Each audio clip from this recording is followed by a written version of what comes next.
Good morning.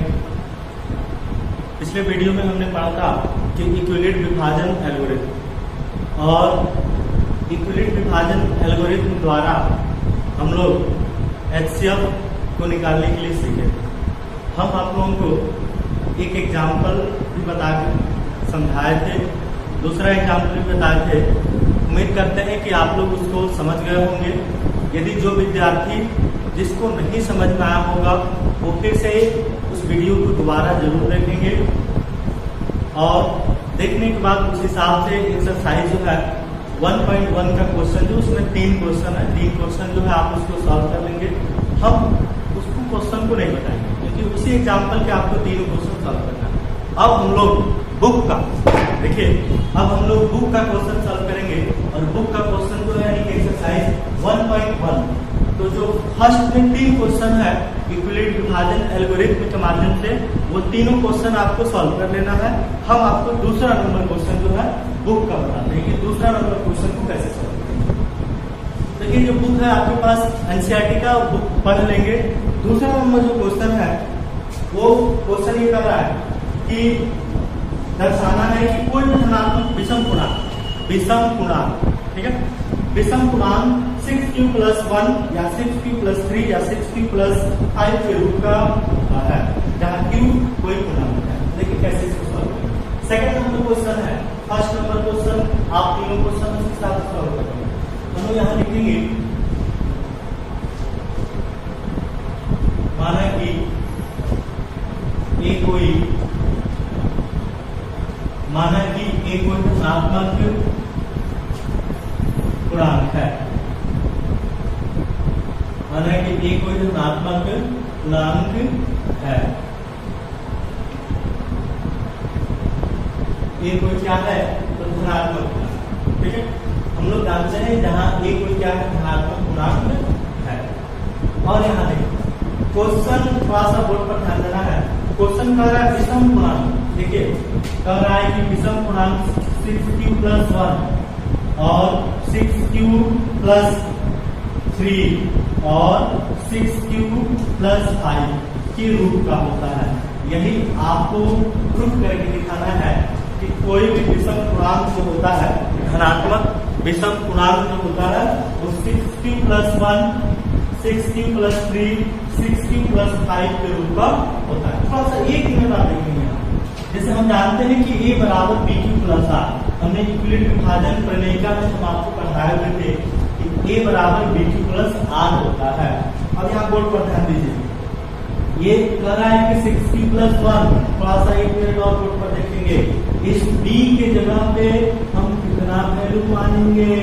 6 मानेंगे, ये ध्यान रखना है। इस b के जगह कितना भी? तो 6 मानेंगे। और हम आपको बताए थे कि b का जो वैल्यू होता है, थोड़ा सा एक मिनट और, 0 > r और b। हमने आपको ये बताया हुआ था कि b का जो वैल्यू होता है वो कभी भी, यानी कि r से क्या होता है? छोटा होता है। यानी कि r जो होता है कभी भी b से क्या होता है? छोटा होता है। इसी टाइप से हम लोग क्वेश्चन को सॉल्व करते हैं। थोड़ा सा देखेंगे, यहाँ b की जगह हम क्या लिखेंगे? 6। अब देखिए क्वेश्चन को कैसे सॉल्व करें। तो सबसे पहले हमने यहाँ लिख लिया गया, माना कि a कोई धनात्मक पूर्णांक है, ठीक है, जहां हमने एक चीज और लिख सकते हैं, जहां r कितना? 6, r कितना जी? 6। कौन सा ये ध्यान रखना है कि इसलिए जो r का जो वैल्यू होगा, एक चीज और हम यहाँ लिख देते हैं, इसलिए इक्विलेट विभाजन प्रमेयिका से। अब यहाँ देखिए इक्विलेट विभाजन प्रमेयिका से हम जानते हैं कि a बराबर क्या होता है जी? bq + कितना? r। और चूंकि हम जानते हैं यहाँ पे कि 0 > r = r, लेस देन कितना जी? b। उसकी हम यहाँ लिखेंगे कि b का जो वैल्यू होगा वो 6 से क्या होगा? छोटा होगा, क्योंकि हमने जानते हैं कि b बताए थे 6q + 1, तो b का जो वैल्यू होगा 6 से कभी भी छोटा होगा। इसलिए अब यहाँ लिख देंगे b का वैल्यू छोटा होगा, वो 0 होगा, फिर 1 होगा, फिर 2 होगा, फिर 3 होगा, फिर 4 होगा, फिर 5। यही हो सकता है 6 से छोटा। लेकिन क्वेश्चन में आपसे कह रहा है कि विषम पूर्णांक, क्वेश्चन में कह रहा है कि विषम पूर्णांक, इसलिए हम लिख देंगे यहाँ पे जब विषम पूर्णांक कह रहा है तो विषम पूर्णांक में आप देखिए, विषम पूर्णांक में b इक्वल टू, विषम पूर्णांक कौन कौन होता है, 1 होगा, 3 होगा और क्या होगा 5 होगा। तो एक बार और फिर से आप देखो क्वेश्चन क्या कर रहा है। पहले लिख लेंगे, माना कि ये कोई धनात्मक पूर्णांक है जहां r less than 6। r less than 6 कैसे लिखा गया, क्वेश्चन कह रहा है 6q + 1 के रूप का होता है, 6q + 3 के रूप का होता है और 6q + 5 के रूप का। हम आपको बताएं कि r का वैल्यू जो होता है, जैसे मान लीजिए कि अगर हम लोग एक बराबर जानते हैं कि bq + r, एक बार और देखिए हम लोग जानते हैं 6q + r की जगह r1 कुछ भी लिख सकते हैं, 0 लिख सकते हैं, 1 2 r की जगह पर r का वैल्यू तो 0 से लेके देखिए हम लोग जानते हैं 0 से लेके कहां तक हो सकता है, तो 5 तक होगा और छोटा होता है तो हमने यहाँ पे छोटा वैल्यू रख सकते हैं। इसलिए b की जगह पे जो वैल्यू होगा वो कितना 6। तो देखिए हम क्या करेंगे, लिख लेंगे a बराबर bq + r 0 greater than equal to r less than कितना, b लेस देन 6 होगा, इसलिए b का वैल्यू कितना 0 1 2 3 4 5 6। लेकिन यहाँ कह रहा है कि विषम पूर्णांक का रूप का होता है, इसलिए b का वैल्यू विषम पूर्णांक, तो विषम इसमें कौन कौन 1 3 5 1 3 5। अब देखिए कैसे स्पष्ट, हम यहाँ क्या लिखेंगे, क्लास 1 में और ध्यान देंगे, हम लिख सकते हैं कैसे स्पष्ट, कैसे स्पष्ट में क्या लिखेंगे, when r equal to r का वैल्यू। अब देखिए यहाँ पे जो r का जो वैल्यू होता है, यहाँ r लेस देन, r है, r लेस देन 6 है और यहाँ पे b लेस देन 6 यानी कि r लेस देन कितना 6 और r का जो वैल्यू होगा कितना 0 1 2 3 6 0 1 2 3 4 5 6। यहाँ पे r का जो वैल्यू हम लोग रखेंगे, r का जो वैल्यू होगा वो 1 3 5।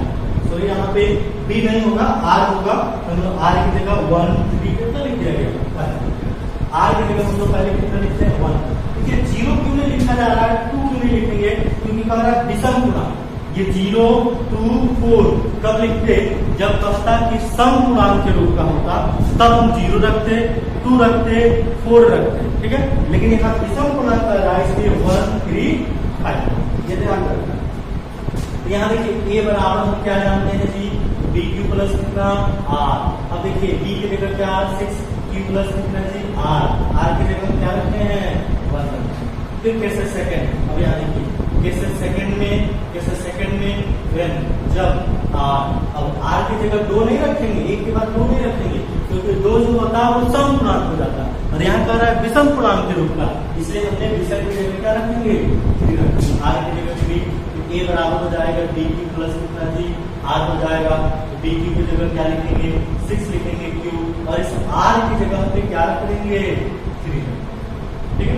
अब यहाँ पे देखिए, अब इधर आइए देखते हैं हम लोग कैसे सेकंड हो गया। अब हम लिखेंगे कैसे जो है थर्ड, कैसे कितना थर्ड। अब थर्ड में हम क्या लिखेंगे कि when r इक्वल टू, यानी कि r इक्वल टू 3।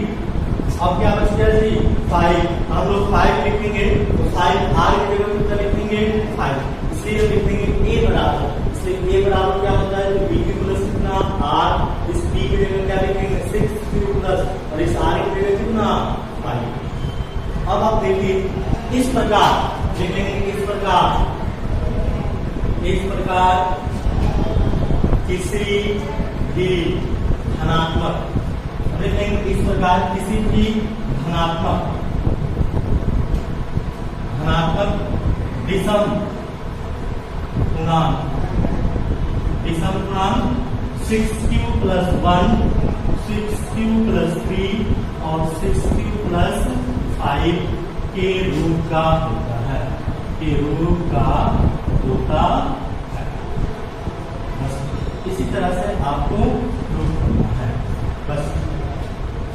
अब ये ध्यान रखना है कि वही क्वेश्चन में कहता कि सम पूर्णांक के रूप का, अगर वही आपसे क्वेश्चन कहता सम पूर्णांक के रूप का होता है तो बताइए, तो हम लोग यहाँ पे r की जगह जो वैल्यू रखते हैं, r की जगह वैल्यू 0 रखते, 2 रखे 4 रखे, लेकिन इसमें कह रहा है विषम पूर्णांक के रूप में, इसलिए हम लोग जो विषम पूर्णांक है 1 3 5 को हमने पुट करके और क्वेश्चन को बनाया। देखिए अगर वीडियो नहीं समझ में आता है तो आप उसको फिर से एक बार देखेंगे और क्वेश्चन जरूर समझ में आएगा, ठीक है। और इसी तरह से क्वेश्चन जो है हम आपको बताते हैं। और अगर आप चाहें इसमें से तो हम लोग सम पूर्णांक के रूप का भी क्वेश्चन आप अपने से एक बार बना के देखिएगा कि जहां विषम लिखा है वहां सम करेंगे, और सम जब करेंगे तो सम किस रूप का होगा। तो देखिए आप खुद सोचिए कि हमने बताया था सम, अब आर की जगह सम होगा तो आर की जगह 0 हो जाएगा, ये बी की जगह 6 तो 6 क्यू हो जाएगा, 6 क्यू के रूप का होगा। अब मान लीजिए आर 0 की जगह 2 रखेंगे, आर की जगह भी 2 रखेंगे तो 6 क्यू प्लस 2 के रूप का होगा। फिर यहाँ पे 4 है तो 6 क्यू प्लस कितना जी 4 के रूप का होगा। इसी रूप में क्वेश्चन को बनाएंगे, आप अपने से इस क्वेश्चन को सॉल्व करेंगे। अब देखिए एक्सरसाइज का जो क्वेश्चन है, गर्मी बहुत है तो गर्मी भी लग रहा है,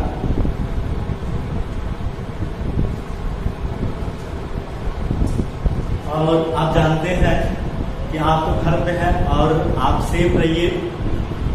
आप जानते हैं कि हम लोग थोड़ा सा आप लोगों के लिए मेहनत किया जा रहा है ताकि आप घर पे बैठे बैठे आसानी से पढ़ सकें। अब देखिए हम लोग को जो क्वेश्चन बनाना था दूसरा नंबर में देखिए, जो भी अगर आप पढ़ते हैं अगर उसको नहीं समझ में आता है तो आप उस चीज को दोबारा जरूर लिखें। देखिए ऐसा नहीं कि अगर आप मोबाइल लेते हैं पढ़ने के लिए और उसका मिस यूज करें, नो, इस बहुत गलत बात है। इसलिए आप कोशिश करें जब आप मोबाइल उठाते हैं घर पे पढ़ने के लिए तो आप उसको पढ़ने के लिए उपयोग करें। इसलिए आप कोशिश करिए, एक बात नहीं समझ में आता दूसरा वीडियो देखें, उससे नहीं समझ में आता आप वीडियो को देखें, जरूर समझ में आएगा। समझ में आएगा उस हिसाब से आपके बुक में क्वेश्चन दिए गए ना उससे बनेंगे, ताकि आपका समय उस समय का आप सदुपयोग करें। चलिए हम लोग क्वेश्चन लेते हैं अगला। देखिए अब अगला जो क्वेश्चन है हम एक बार बोर्ड मिटाते हैं, फिर अगला आपको क्वेश्चन नोट करने की जरूरत नहीं है, आप आगे पीछे करके नोट कर सकते हैं, इसलिए हम मिटा देते हैं इसमें।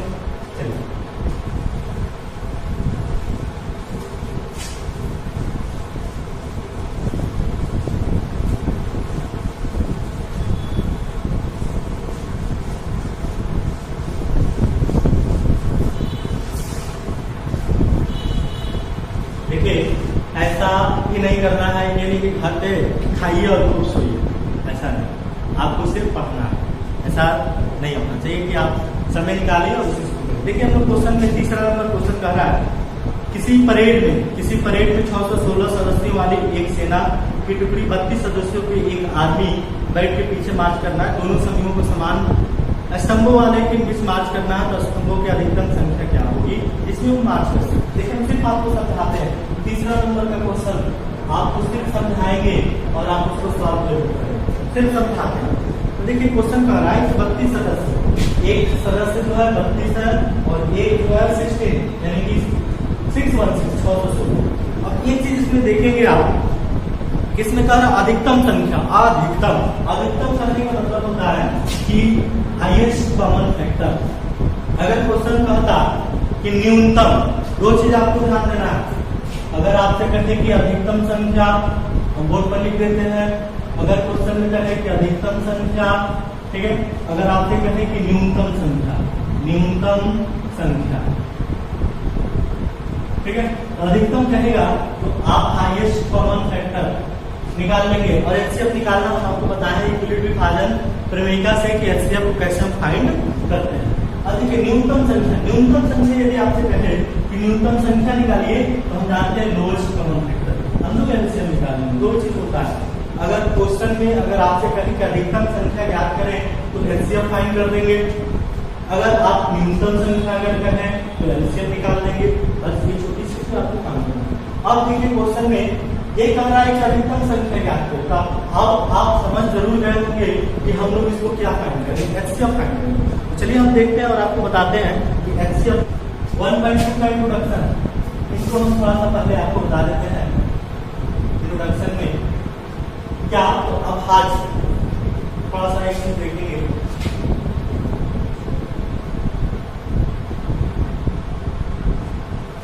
अभाज्य गुणनफल या अभाज्य गुणनखंड करिए, दोनों में हम लोग कोई भी कर सकते हैं, ठीक है। अभाज्य गुणनफल या अभाज्य गुणनखंड और अभाज्य गुणनफल के रूप में लिखना। देखिए ये चीज हम बता देते हैं आपको, एक्सरसाइज का क्वेश्चन जो है आप खुद से अपने से करेंगे। देखिए अभाज्य को आप लोग जानते हैं कि अभाज्य किसको कहते हैं, अभाज्य होता है प्राइम नंबर, अभाज्य जो होता है वो प्राइम नंबर होता है, और प्राइम नंबर किसको कहते हैं जी, जो खुद से कटे, जो खुद से कटे नहीं तो वन से, वही आपका अभाज्य। लेकिन सबसे छोटा जो अभाज्य संख्या होता है वो दो, सबसे छोटा, क्योंकि क्वेश्चन में भी पूछा जाता है कि सबसे छोटी अभाज्य संख्या निम्नलिखित में कौन है, सबसे छोटी अभाज्य संख्या निम्नलिखित में कौन है। तो सबसे छोटा अभाज्य होता है, फिर क्या होता है 3 होता है, ये सब आप जानते हैं, ठीक है। और मान लीजिए 2 3 फिर 5 हो गया, फिर मान लेते हैं 7 हो गया, और भी आगे सब होता है आप जानते हैं। अगर आपको अभाज्य संख्या लिखना ही है तो आप 1 से लेकर 50 तक अभाज्य संख्या को लिख लेंगे और फिर हमारे पास भेज देंगे, तो हम देखेंगे 1 से 50 तक अभाज्य संख्या आप कितनी लिखते हैं।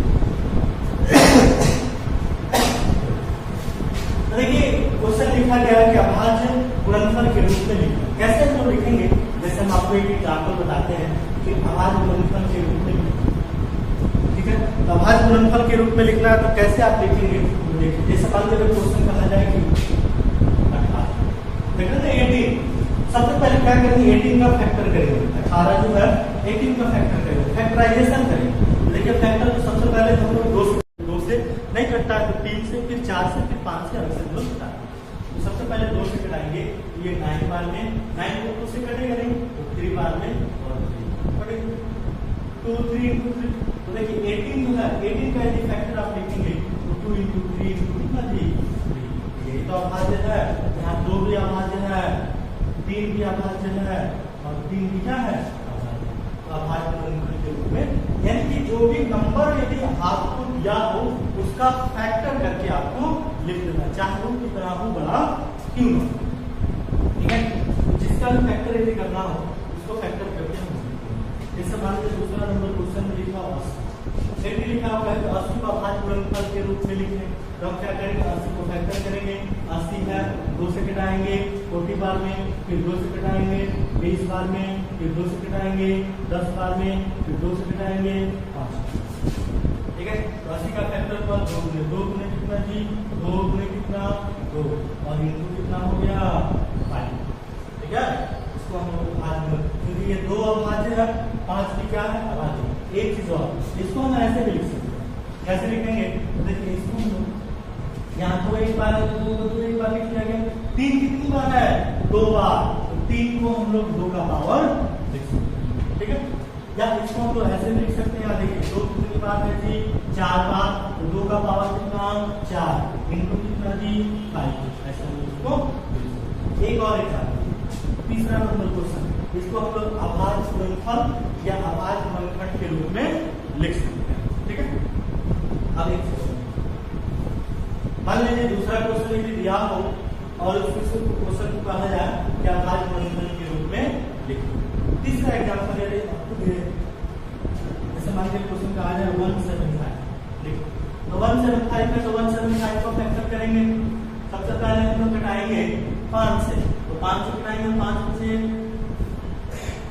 25 ज्यादा हो जाएगा, तो 5 से कितना जी 15, 2 25 जाएगा, और फिर 5 से फिर कितना जी 7। तो देखिए 175 का जो फैक्टर हम किए उसका फैक्टर है यहाँ 5 into 5 into कितना जी 7। इसको और कैसे लिखा जा सकता है, तो 5 कितनी बार है 2 बार, तो 5 का पावर 2, और यहाँ कितना 7 तो एक ही बार है ना, इसके ऊपर तो 1 लिखने की जरूरत नहीं है, क्योंकि संख्या के ऊपर नहीं है कुछ तो 1 ही होता है, इसलिए हम लोग सॉल्व कर सकते हैं। एक और एग्जाम्पल देखेंगे, जैसे मान लीजिए क्वेश्चन में कहा जाए 54, तो 54 का फैक्टर करेंगे, जैसे मान लीजिए हम फैक्टर कोई भी दिया रहता नहीं, आसानी से अगर आप देख सकते हैं तो फैक्टर करेंगे 2 बार में 27 होगा, फिर 3 बार में घटाएंगे 9 होगा, फिर 3, ठीक है। देखिए 27 यानी कि फैक्टर जब उसका किए 2 into 3 into 3 into 3 यानी कि 3 इसमें कितना बार है 3 बार, 2 कितना बार 1 बार, यानी कि 2 का 2 लिख दिया गया और 3 का पावर कितना लिखे।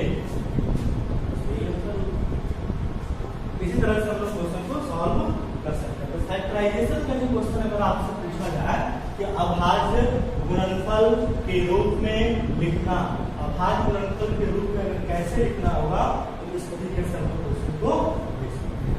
इसी मेथड से हम लोग क्वेश्चन को सॉल्व कर सकते हैं। तो देखिए एक्सरसाइज का जो क्वेश्चन यदि आपको होगा तो एक्सरसाइज का क्वेश्चन जो है पहला नंबर जो क्वेश्चन है आप इसको सॉल्व कर सकते हैं। एक्सरसाइज 1.2 देखिए हम आपको बताते हैं। अब आप क्या सॉल्व करेंगे तो सॉल्व आप बुक का क्वेश्चन जो बनाएंगे वो एक्सरसाइज जो है 1.2 का क्वेश्चन जो है आप जैसे बनाएंगे और कितना नंबर तो 1 नंबर जो क्वेश्चन है आप उसको, ठीक है। बस इतना आज तक के वीडियो में। उसके बाद से हम लोग